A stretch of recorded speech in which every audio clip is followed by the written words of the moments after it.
In this video, I will be explaining how to get the Bullet King exotic LMG in Division 2, and I will be giving you some tips as well. So the first thing to know is that the Bullet King drops from the Rikers bosses in New York City. These are the main bosses from the main missions. You can do the Dragoff one, or you can do the Parnell one. The main boss themselves are the ones who drop this weapon, as I said earlier. So in normal difficulty, there is a 1% drop chance. In hard difficulty, it is a 3% drop chance. In challenging, it moves up to 5%. And in heroic difficulty, you have the highest one, which moves up to 7%. That makes this weapon one of the only few weapons that actually pays well to hunt for in higher difficulty. If that's all the info that you need, well, there you go ahead and start hunting. But if you need more tips and tricks, here we go. In Division 2, enemies scale and increase in numbers based on the difficulty and the amount of people you have in your group.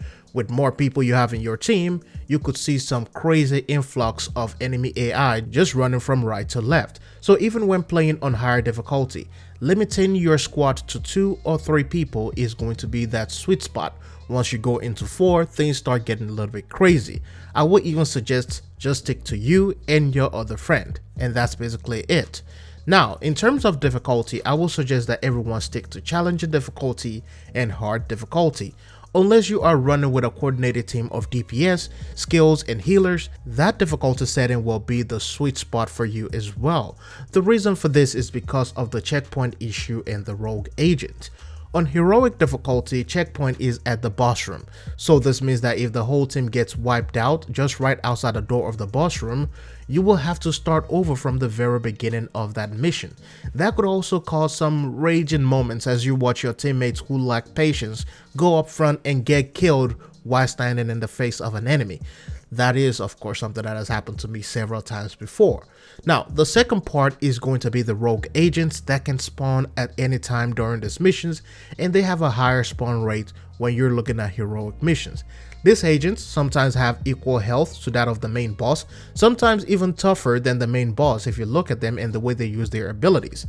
They spawn at large numbers, and the higher the number of the squad, the higher you get.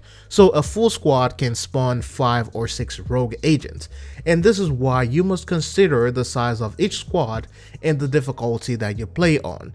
And the rogue agents have about 30% or 20% chance of spawning on heroic difficulty. So with all this information in mind, I hope that this helps you in creating a well-calculated approach to your hunts and your farming for Bullet King. Thanks for watching. I'll see you in the next one.